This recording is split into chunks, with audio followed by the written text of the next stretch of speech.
Welcome back to the Kirk Miller Podcast. Today I have a great friend of mine, entrepreneur, TEDx speaker. You've also done some pretty wild stuff in the deserts with your... I thought you were going to say nightclubs then. No, well, we're going to unpack that as well because I know you've done some crazy stuff. We both have in our younger days, haven't we? And I think that's what drew us to each other, wasn't it? The vibe attracts tribe on so many fronts. But we've got the amazing Louie Blake today on the podcast. Louie, welcome, my friend. Right, thanks for making it happen. No, don't be silly. Listen, I'm just going to shoot straight off the bat. People looking at you now, entrepreneur, TEDx speaker, they see all the exciting stuff that's going on with Long Lane, which we're going to unpack today. Who is Louie Blake? For those who don't know, who would you describe Louie Blake now? I don't know. It's a continuous unfolding. I think life is a journey of discovery of ourselves, right? Getting to know ourselves. So I think what I'm recognizing as time goes on is how little I really understood myself or knew myself, or how little I was maybe consciously choosing things in my life. I was for a long time a slave to my primary drivers, my urges, and so this is a bit of a journey of trying to be more aware day to day of who I am and what I'm doing. Yeah, so we're going to go front to back to front and probably veer off about 55 different directions as we're pretty good at.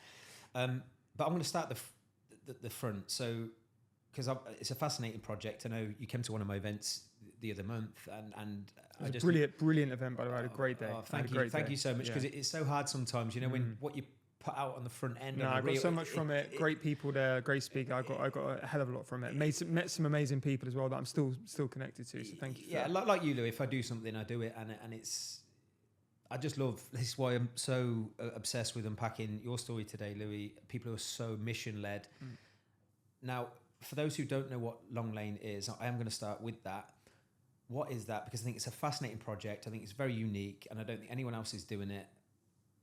If you could share, what is that exactly? Because I'm going to unpack where this is all really came from. Cool. So what we're currently building is a wellness-focused hotel and private members club. We're transforming a 55-acre country estate, main manor house, adjoining coach house, into a social space that's underpinned by well-being. So what does that mean? Very often for many of us, we have this innate desire to socialize, to sit in community, to connect. But for a very long time, that's come at the cost and the detriment of our health. So the third spaces between work and home where we hang out very typically are nightclubs, restaurants, bars, etc., where health is, for most of them, very low on the agenda, right? What I realized coming into my 30s was that I no longer was willing to sacrifice my health to satisfy my social health, my physical health, and my social health. So I decided to build Long Lane, and in practical terms, it is a members club, a hotel. It's no alcohol at all on site. And when you remove alcohol, you need to come up with a different way to bring people together, right? So experience on site, we've got an organic regenerative farm. We've got different restaurant and cafe spaces. We've got a gym, contrast therapies, longevity clinic, paddle courts, hikes and trails through the property, natural pool, spa garden, all sorts of amenities. But it's built with well-being at the DNA level of everything. So in terms of the architecture, how the space mimics the human nervous system, light, sound, air, water, etc. And then for the individual, the experience through that site is tailored to their individual genetics. So as an example, all of our members, when they join, do a genetic test. When they go to the restaurant, they scan their phone on the menu and they'll see the dishes which are specific to their individual needs. So one of my frustrations before building this was not only from a social perspective, how I hang out and socialize in spaces that are healthy, but also from getting my bloods done and my gut test done and then not really knowing what to do with that data. This is a space that integrates that data, wearable data, daily biometrics with your testing, and helps you to then utilize that data in a day-to-day experience by helping you suggest to you different practices, different stacks, different tools that exist in the space, but in a social space. So we started building it about 2 years ago on social media, went out there and said, this is what we want to build. It was a different version then, of course. And we thought, well, rather than building something and trying to market it to people, why don't we build it with the people that we're trying to serve? And so we've been building it in public, documenting the decisions behind the scenes, just sharing everything very, very almost too transparently at times. And we're now, on track to open this summer. I mean, I say too transparency. You said too transparency. Sorry, I think it's been absolutely brilliant. It's been very interesting to see. Literally, you were stood in a field. It seemed like a field at one point, and then to see it evolve, and also to show the vulnerability, right? Of you've been very transparent about the ups and the downs and the challenges with that, not just from the personal standpoint, but also the entrepreneurial challenges, right? Yeah, I think if you're trying to build something and you really have integrity around wanting to help people, the way you want to invite them into the process and understanding what's underneath it all, and also being comfortable enough with myself to not have all the answers and to show up in a way where I don't have all the answers. Maybe before I would have been a bit more inclined to be like, look at me, this is what I'm doing, right? But then the primary driver of why I'm doing it is around ego and trying to come across in a certain way to make me feel good about myself, rather than actually, the reason I'm building this space is because it's a space that I want to exist. It's a space that I know can be helpful for other people. And that's the reason that we're doing it. It's not just for, look at me, look what I'm building, look how cool it is. That's it. It's a different energy. So that leads us on to, if you're not doing it for ego, you're not doing that for look at me. And, it is literally going to be like the pinnacle of health, I suppose, in terms of like an experience for people. I'm sure it wasn't always like that. No. So you obviously have this burning desire to do that. Can you take us back for those who don't know you? Because I, for one, as a selfish entrepreneur, I love to know the backstory of the why. My first business was like that. My first business was a kids' football academy. And the reason I got into that was because I wanted to spend my time doing something that I loved and where I can make a direct connection towards having a positive impact on people. I realized that pretty young. So I started a football academy when I was in my late teens, built that. It was amazing. I got to spend, hours every day on a football pitch. Was never good enough to play, but found that I had a talent for coaching. Why do you think that was? Why was I not good enough to play? No, yeah, why do you think? No. Dude, I've seen you play, man. But why do you think you had a knack for coaching early on? I think communication. I think I was Tell able me more, to... because that's such a broad word. Okay, so able to break down complex ideas and teach it. Okay. Take a 5 or a 6-year-old and get them to understand, but also motivate them to want to practice a skill. So skill acquisition is through repetition, right? But it has to be repetition of ever-increasing difficulty at a friction point where you can't quite do it. If you stretch it too hard and it's really difficult, you give up. If it's too easy, you don't learn. But how you get someone to repeat something that's monotonous is you disguise it through competition, through different, through engagement, right? Yeah. You have to be able to, that's a skill in itself. Yes, it is. So understanding the mechanics of that, as I was able to quite young, spending hours and hours and hours on a training pitch at a young age, I was able to then communicate that quite effectively and then build a business around it. And I started a subscription-based football academy because I was very young. I was able to put myself in the mindset of a kid, because I was basically a kid myself. Think, what would I want to have a football experience? I want like a Nike kit. I want a really cool logo. I want like videos of myself, like things that you want as a kid. Because I was able to relate to a kid, I created essentially what they would want in the experience. It was when social media had just come out, so I used social media to market it. And this football academy did pretty well. I then realized that I could get paid for doing things that I like doing. So I then went into, I said, well, what else do I like? I like partying. Started doing student events, eventually ended up with nightclubs and went into restaurants. And somewhere along the way within all of that, it stopped becoming about doing things that were for people and more doing things to impress other people. What do you mean? As I got into the nightlife game... Was this in London? Yeah, it was in London. Okay. Yeah, it was more about like how much money can I make? And those environments were not necessarily nice places to be in. And so I almost needed to be numb to be in those places. I started to not really like myself and the decisions that I was making. The only way I could continue to make those decisions was by numbing myself. And so drink became a problem, drugs became a problem, late nights. Ended to stop doing the football, lent more into the nightlife stuff. And yeah, just became someone that I didn't really like, but never created the space or the silence to reflect on decisions that I was making until I was forced to by having, burnout, chronic fatigue, and getting quite bad with the drink, where I actually needed to to stop. And that came to a head in my mid-20s. And did a full 180, went vegan at the time, moved back to my parents. What age are you now and what age was that? I'm 35, so about 10 years ago. Okay. Had this realization. Yeah. And then I went and set up another football academy, started doing restaurants, and took a different path. And the last 10 years has been a journey, and it's not been that I've been sober for 10 years and everything's been great. It's been up and down. It's been a bit of a roller coaster, but if I zoom out, it's definitely headed on the right trajectory to get to the point where I'm now. Did you come from money? No. What was missing as a kid that you think has shaped? I was going to pull you back to that question. You know what you said about... Yeah, it's really interesting, right? Like, a couple of things that happened when I was a kid. Number one, my brothers were identical twins. Younger, older? Younger. Okay. White blonde hair, blue eyes, like they look like angels. So all the attention was on my brothers, like not from my mum. The mum and dad were great, but like, you'd walking down the street and people were like, oh my God, look at the twins. And I'd just be standing there like by the side. They were also very good at football, like very good at football. Okay. Like, they did really well, and I was good, but not as good. Right. So again, a lot of attention. So I felt like I needed to get attention. But you didn't know why you needed to get attention. I didn't know at the time. It was subconscious. Yeah. Yeah, and then I had an incident when I was 16 when one of my friends got killed. I was standing next to him. We got into an argument with some boys. They drove a car at us. I jumped out of the way. He didn't. And that gave me this like desire just to go and make the most of my life. And for me, prior to that, it was like, maybe I'll be a lawyer. Maybe I'll do this for money. And after that, I realized literally how short life could be, which is why it pushed me into doing something that I love, which was football. So couple of different course corrects, I guess, and how we can reflect on what were elements of traumatic events. Now we can understand in reverse how they've shaped who we are. And it's not to say that you fully resolve any of those things that you experience, but you develop a different relationship to them and are no longer commanded by them, if that makes sense.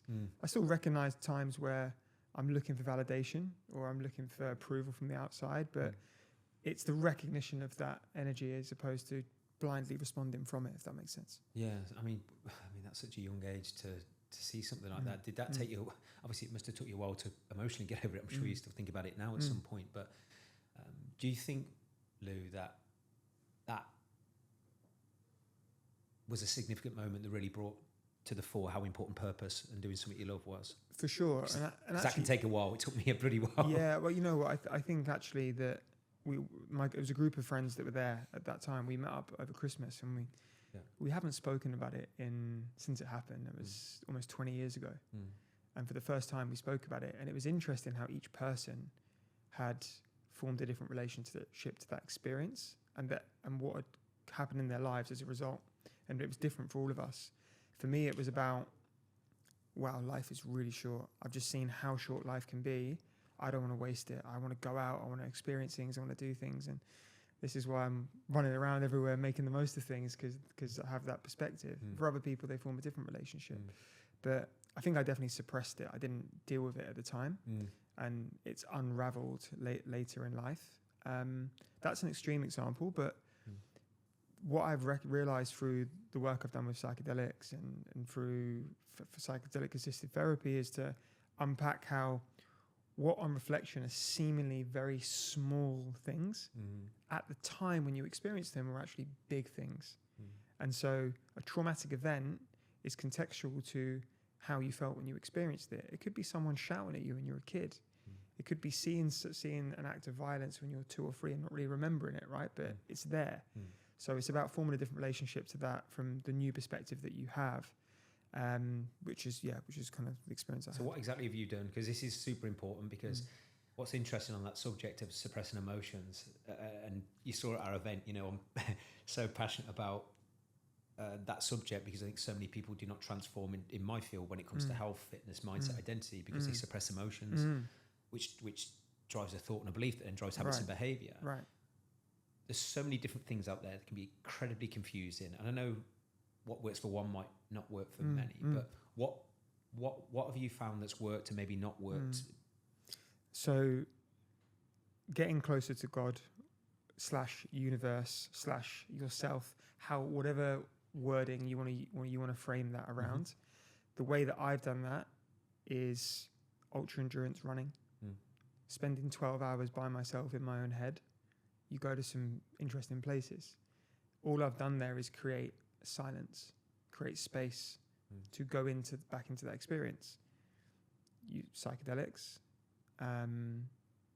psilocybin, iboga, bufo, these different plant compounds that are a direct link back to those experiences and having processing them. Obviously, there's integration and work that goes with that. Journaling, again, like this for me is like getting closer to God. Universe is sat with a pen and a pad and just writing whatever comes through, and you'd be amazed at the stuff that comes out that you weren't even aware that you were thinking. And there's different ways to do it, but ultimately what this comes back to is reflection, introspection and reflection, taking the space and the time to unpack experiences that you've had and look at them in a different way. And there's many ways to get there. I'm not advocating for everyone to do any of the things that I've just said, but that's how I've experienced. I've been able to do that. I think reflection is so important. But I think it's so neglected in the modern world. I've been guilty of it myself last year. You know, just become a dad, and I love journaling like you, Lou. And I realised, you evaluate when I seem to be on track and I feel good and I get more done, and I'm predicting a different vibration. What do I do more of? What do I do less of? And I'm exactly the same as you. It's pen to paper in the morning, not on phone, and it's just brained up in your thoughts. Creating space for it, right? Like I'm a big believer. For me, the variable is systems and principles. I have to create the systems that give me the space to do the things I know I need to do as a foundation, and the principles that sit alongside that dictate the rules that I live my life by. So knowing that every morning, the system is item 1, 2, 3, and every evening the system is 1, 2, 3. What do you mean? So, for example, like you can call it a routine if you like, right? But there's a system that I have every morning when I wake up. It's a process that I go through. Again, what works for everyone's going to be different. No, I'm fascinated by this. Why I'm picking your brains, because I'm sure other people are thinking the same. Up first thing, sunlight in my eyes first thing. If it's dark outside, I do red light. I brush my teeth, scrape my tongue. I get back in bed and I do my meditation. Okay. How long for? Sorry to be OCD. I do. So at the minute, I try and vary mine because I'm quite ADD like you are. So I have to mix it up so I don't get bored. So I'm doing like a Joe Dispenza guided meditation that's 20 minutes, and then I use mala beads. It's 108 beads. You basically say a mantra for every time you touch a bead. Okay. I do that as well, and then I go straight into journaling. I then go outside, go for a walk. I do mobility, pogos, etc. Hydrate before that. And that takes me around an hour and 10. That's how I prime my day every day. So if you didn't have an hour and 10 minutes, because I know there'll be some entrepreneurs listening, and I can relate to this even more now.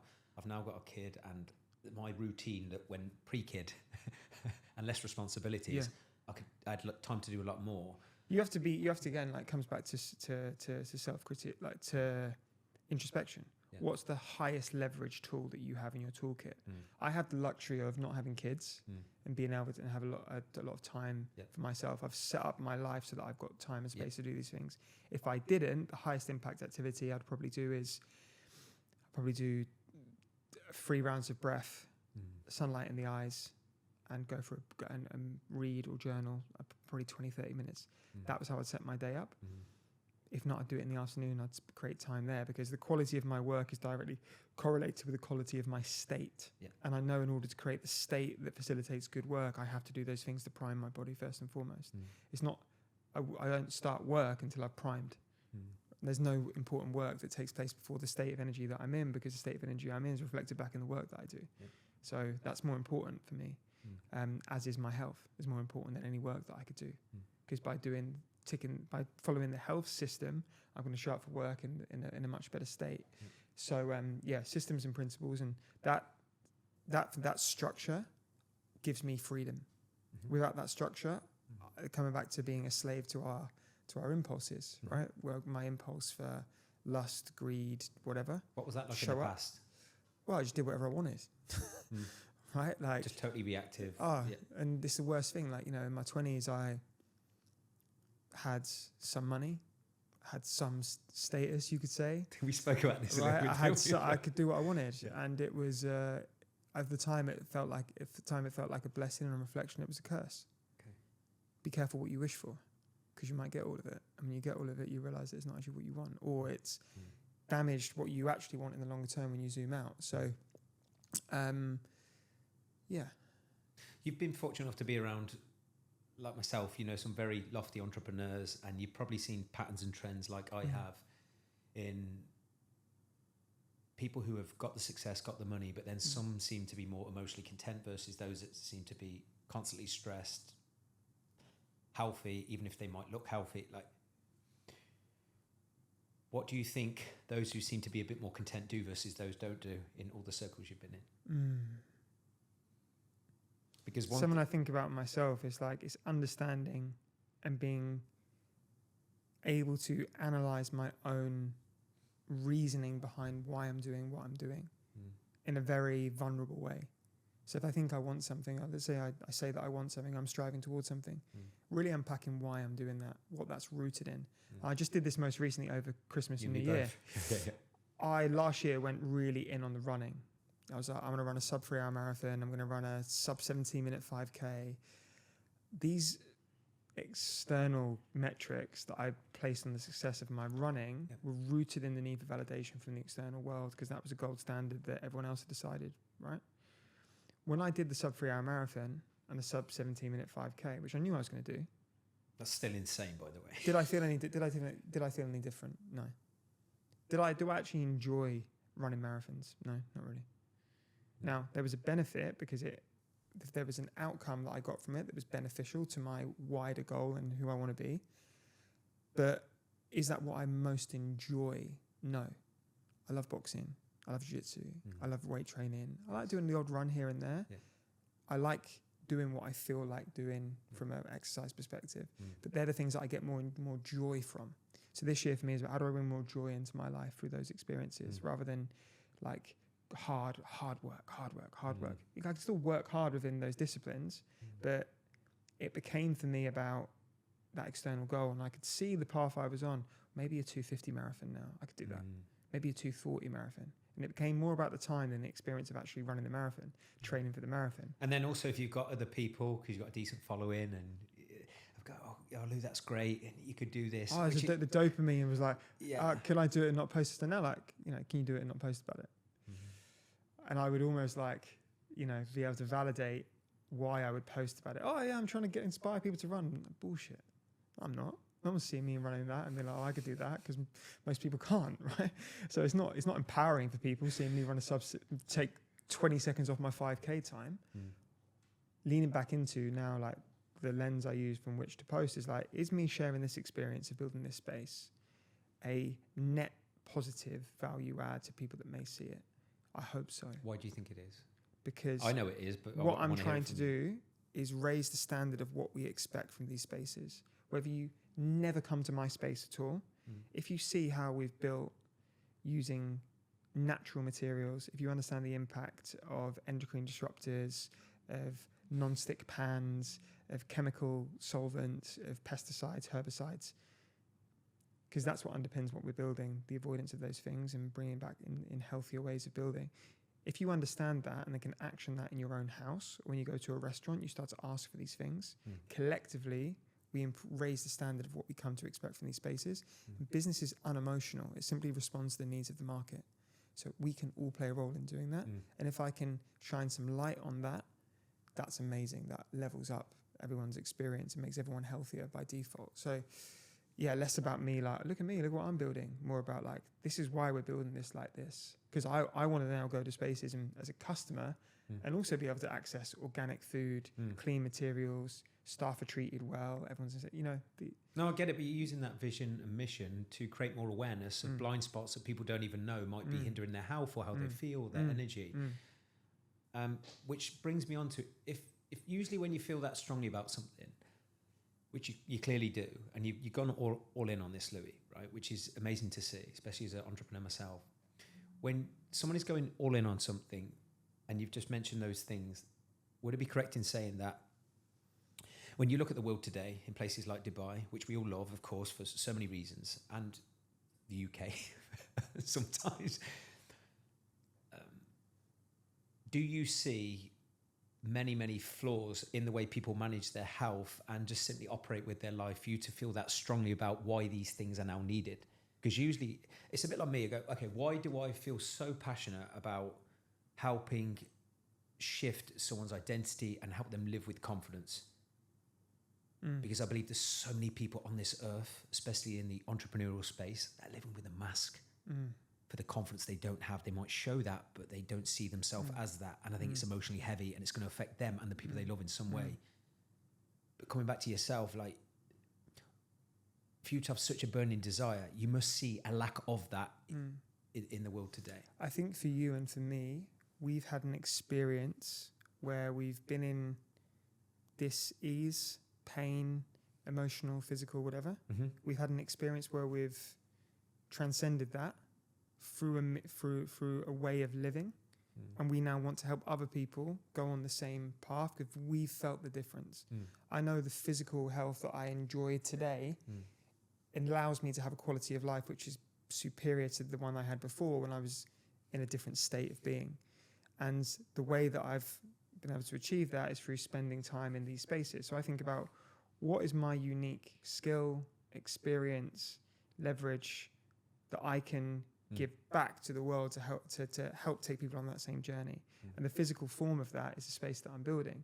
Physical form of yours is the community and the work that you do. So yes, I see a need for it, because I think where we've got to as a culture, by the way, this is the best time to be alive in history that we know of. So you can say, we could say that things are bad, this is terrible, but actually, like, this is the most opportunistic time in history to be alive. If you look at it that way. For sure, without a doubt. However, because of that, it's a double-edged sword, because we've never been so comfortable, things have never been so convenient, we've never been so safe, right? And there's a downside to that, which means our attention spans are shorter, we're lazier potentially, there's a lower requirement for us to be physically primed to meet the challenges of the savannah or the jungle or whatever it might be, and therefore the health outcomes are potentially worse in many respects. There's a quick fix for everything. So I guess what I'm trying to bring in is almost like the challenge that I see for many people is recognizing how simple, going back to a simplicity, simple principles in this space. So peptides, stem cells, supplements, great. But let's talk foundational principles, right? Like, how's your stress? How's your sleep? How are your relationships? How's your purpose? Right? All of these things which are foundational principles. All the other stuff on top is great, and I do it and I love it. But how can I build a space where all of those foundational principles are taken care of, which is then inhabited by a community that will advocate for the same things? Because that's a space that I want to spend time in, and I know feels good to me, and I'm sure it will feel good to others. And I know it will feel good to others because so many people are telling me that's what they want. So let's all build it together, right? The role that I play, which is a very small role, like, I'm not the visionary founder, I see myself as like the steward, one of the stewards of this that's helping to bring this in. But there's so many people that are contributing towards this. It's going to make it happen. It's not mine, So, that's my role. Like, as entrepreneurs, we're fire starters, right? We're going to get the thing started, but then typically we're not great at like doing everything else. So I recognize my capacity to like do that. Who you are and who do you need? Right. And I just gone out and find the best people that can help me do it. Again, it's interesting you said about the biohacks and all the optimizers and the new innovation. I'm all for that. And there's a garment for this, there's a watch for that, there's a gadget for this. I'm all for that. But you said a word there, which is it the foundation for the built to last pillars. I think that's what I mean. You could talk all day. We'll be very concise with this podcast. And that's purpose. You can't touch it.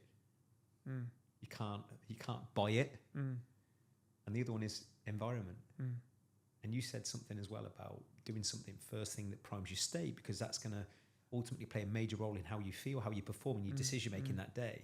And I think that's been lost in this reactive world for many, many people. And I coach these people firsthand, where they're in the active state of, if I don't jump into that email, jump into that WhatsApp, or I'm missing out. It's a double-edged sword, especially with social media platforms. This is something now. You can ask yourself, though, right? Like, if I just take a breath, I'm like, okay, how is my state? How do I feel? I feel calm. right now I feel calm, I feel engaged, I'm happy to be having this conversation. If you can ask yourself that after different stimulus, different activities, how do I feel? You'll start to understand what makes you feel good and what doesn't.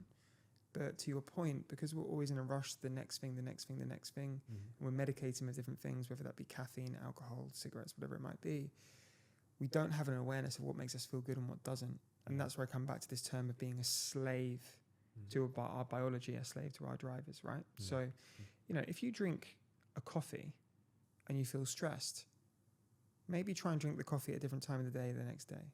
Maybe try and drink decaf. Start to experiment with what feels good and what doesn't. There was this phase where I couldn't drink coffee because I was so stressed anyway. I would drink coffee and my anxiety would go through the roof. Now I can drink coffee and I'm quite calm about it. So when I talk about priming your state, it's trying these things to understand what brings you into a state where you're in coherence, right? When you are not in resistance to the existence you're experiencing, when you're in coherence with it, when you're in sync with it, when you can be aware of what's going on and feel calm, content, safe, at peace, because that's where our best work comes from. Maybe when you're in the gym, you want to feel a bit more uplifted, a bit more like, right? Cool. Find what gets you in that state, right? If you're, like, depends on what you're doing. Like for me, I like to operate from this state when I work because that's where I feel I do my best work. Yeah.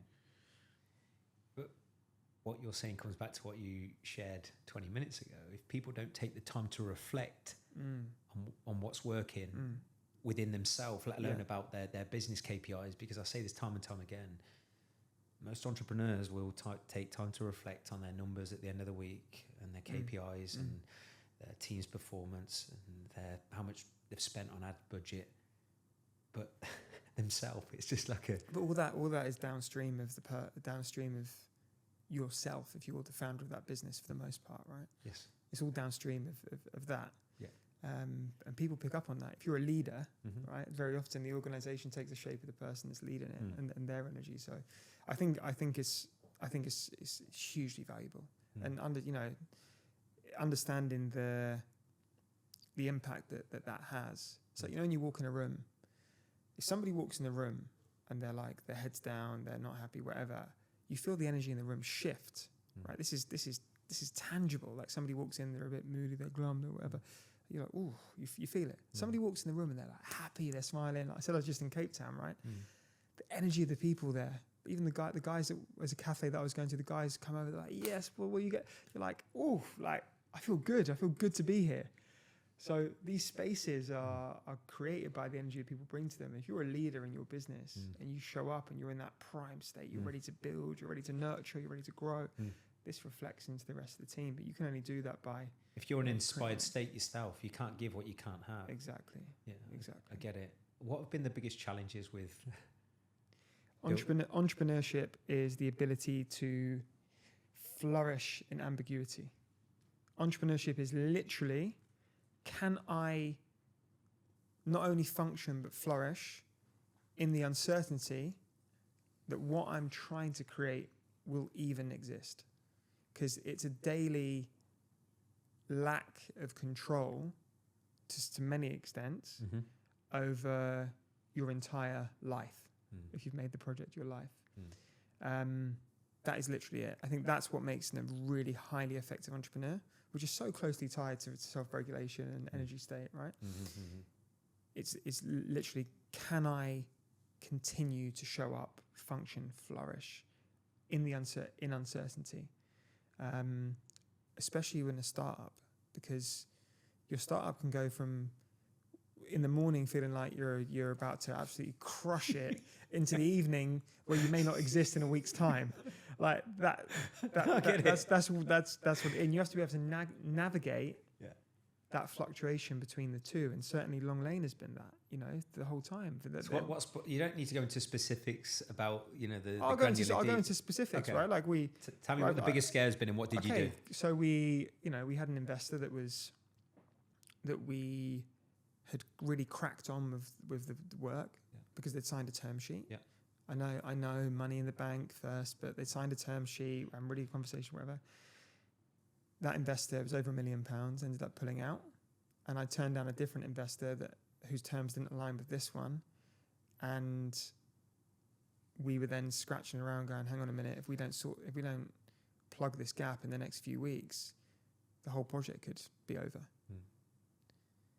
So, and having already started to spend money on the project, raise investment for the project, taking cash from investors, started on the project, to be in a position where actually the project might not go ahead, that weight of responsibility could be crushing. That's where that's where the real practice comes, right? Can you use the tools you've developed to regulate your state so you continue to operate from a place of belief, of creation, of ideation, of finding resource to go and do it? And what ended up happening was 3 days later, I met someone who was an even better fit, and they became our investor, and they put even more money in. But that would never have happened if you had you not stayed calm, and also imagine you'd have been drinking and eating shit. Right, exactly. So, and that I'm talking about, and this has happened to me. It's happened for me multiple times in my other businesses, right? Like, like COVID was a great example of that. You know, being able to navigate that time and not where it felt really uncomfortable. If I tune into how I'm feeling, this is really uncomfortable. It's a lot of uncertainty, a lot of uncertainty. What am I going to do? Okay, I'm going to create sub-brands. I'm going to launch dark kitchens. I'm going to take my football academy online. You know, all these that you can only create from a place of like abundance, not a place of like, oh, why is this happening to me? I'm the victim. Oh no, it doesn't work. But that's what makes an effective entrepreneur. What's a great question or bit of advice for someone who might be listening to this who hasn't quite nailed that yet, that can be on the crest of a wave with their business or maybe with their health and fitness journey, and then all of a sudden something happens, they get hit with a curveball, something happens that weren't part of the script, and they fold. Because I speak about this a lot. You know, my 5th pillar in Built to Last is perseverance, having resilience, courage, and discipline. I feel like resilience is transferable. So during COVID, I started running ultramarathons. And the reason I did that on reflection is that I was able to control that environment where I could push myself to run 100 kilometers, even though like it hurt and it was painful and it was really hard. Physically, I was able to push that point, and I was able to overcome something which was insurmountable. The confidence that I developed through that experience then transferred into my business. Okay. Right? So I picked an arena where I could control the outcome in a way that I couldn't in the business, to build confidence that I could persevere when I hit a ceiling, in order to have the same confidence in my business. And I think it's no coincidence that so many successful founders are also pretty good athletes a lot of the time, or have perhaps been in the past, because it's a transferable skill set.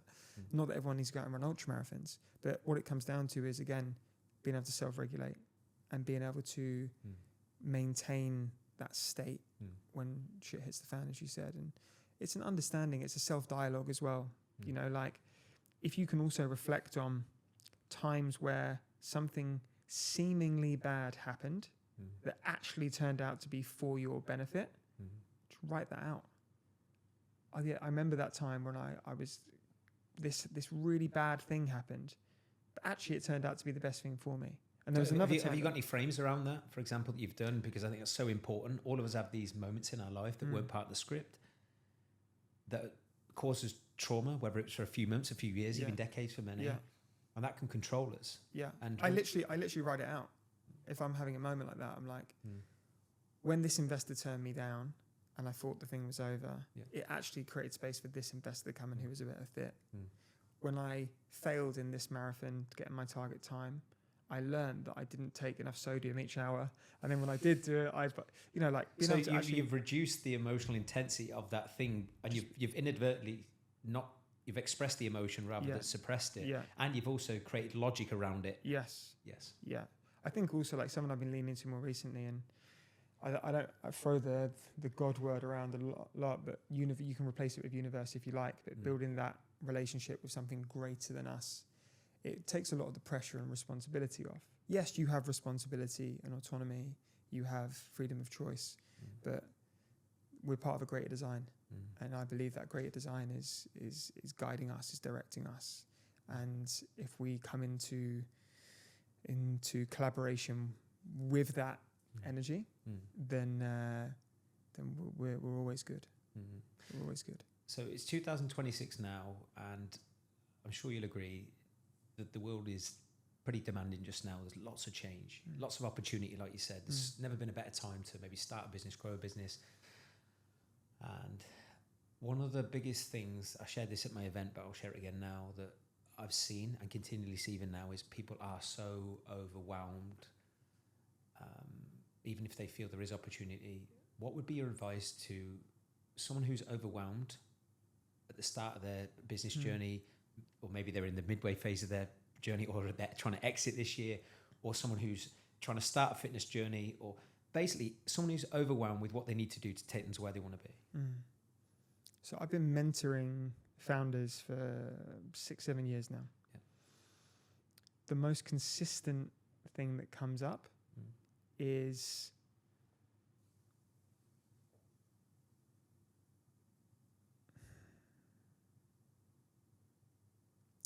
the most consistent thing that I see with those founders typically is being able to take a small step and see it as a win, because they compare themselves to people they see online doing what they feel is huge things. So what I like to do is, again, come back to creating systems and principles. Okay, so let's say that you have an outcome in mind that you want to achieve. Yeah. Yep. Let's say that I want to land 100K in investment. Yep. Yeah. Okay. What activities can I do to generate that investment? Yeah. What number? So let's say that one of those activities is I'm going to send my deck to 100 investors on LinkedIn. I know for every 100 messages I send, I'm going to get 5 responses. I know from every 5 responses, I'm going to get 2 calls. And I know, based on how many calls I do, how many calls I'm going to convert into it. Then I remove the emotion, which becomes a systems game. So I then can map out the systems against the goal, and then I focus on the systems rather than the goal. If the systems don't work, I change the systems. So it's being able to break down and systemize my approach to the goal, rather than the goal being this abstract future event that I don't know how to get towards. And if I don't know how to get towards the goal, it's engaging someone who does. It's that simple, right? Which is the role that I've been playing for some of these guys. Like, oh yeah, I don't know how to do that. I'm like, cool, let's break it down. Let's work it out. Then we create a system. Then we create principles that sit alongside it, and off we go. And I think that's the biggest thing. That is what creates inaction. Is knowing. Oftentimes, it's knowing where to start. Knowing where to start starts with knowing the outcome that you want, and then being able to reverse engineer that. That's what is in action. That's why most people don't start a business. The only people you hear, oh, I've got an amazing idea. I had the idea for Uber before it was Uber. Great, but you didn't do anything, right? So that even taking that first step is empowering. And it could be, without doing all the stuff I just said, it could just be, I created a brand name. I bought a domain name. Like just some momentum, right? Because this is. But because that becomes an even bigger problem if you are the goal in your head you think you want is down to someone you've seen who's achieved that goal, whether it's health, fitness, or business. Everyone, anything that you want to do, someone else has already done. Yes. So just pay them to tell you how to do it. Like, it baffles me. Harrison and I literally we've DM'd people and been like, hey, can I buy an hour of your time just to ask you about this? And they're like, sure, it's £300. Cool. Send them 300 quid, get on the call. Tell me how you did that. Yeah. I mean, like, it's not rocket science. Like, just find someone that's done what you already want to do. But a lot of people don't do that approach, Louie, because I'm not going to pay that money, but you're going to pay that money on destructive behaviour patterns. Listen, when I opened the first restaurant, you're going to self-medicate. When I opened the first restaurant, I spent a year trying to figure out how to run a restaurant. Okay. I opened the restaurant, didn't have a clue what I was doing, ran around like an idiot for a year. Second ever restaurant opened, I just hired a consultant. Work with me for 3 months, give me all the systems, everything. I was like, God, that could have saved so much time. Just pay someone who knows what they're doing. It's not difficult. Yeah. Okay, cool. Look, I'm conscious of time here as well, Lou.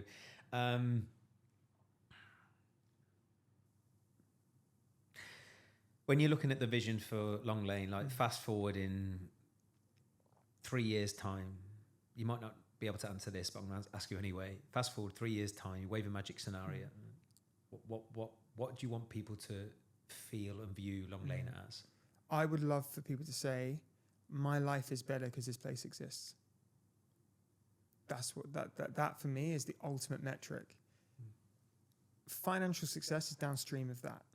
So there's not financial goals is one thing, but it's downstream of people saying this place is so integral in my life. My life is better because this place exists. That's where I want it to be. I'm healthier, I'm happier, I'm more connected. So we look at the philosophy of Long Lane is built on 4 levels of connection. Yeah, do you mind explaining that? Yeah, of course. So the philosophy that underpins Long Lane is based on 4 levels of connection. It's connection to self, health, healthy body, healthy mind, healthy spirit. It's connection to others.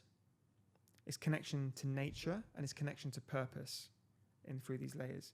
So the decisions that we make are guided by that philosophy, right? So it's not mindlessly putting in a cold plunge. It's there's a natural pool there, and we're going to build a ritual around how we use that natural pool. So we gather in community at sunrise. We go through a ritual. We go in together. We come out together. We experience. I'm connected to myself. I'm connected to others. I'm connected to nature. Reflecting on purpose. It's how that philosophy then shows up in the different amenities that are across the site. So I would love in 3 years' time, in 1 year's time, for that to be the feedback, is that people can feel that philosophy reflected back in their experience of the project, and the ultimate outcome of that is that their life is better because it exists. And why is this so important to you? It's how if I had all of the money in the world, if I had no restriction on resource, time, anything, this is exactly what I'd be doing. Because it's the experience that I want to have day to day. And I mean, what else could I be doing other than that? I'll give you £100 million. Do the same thing. You do the same. Lou, where can people find you?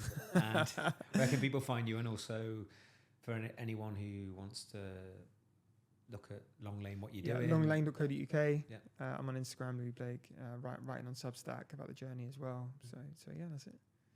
Lou, I think we did pretty good, mate. We did very good. We could have. Yeah. I thought it was going to be a 4 hour. I bought my sleeping bag. Me and Louie could have done a long, long time. Louie, thank you so much, my thanks, man.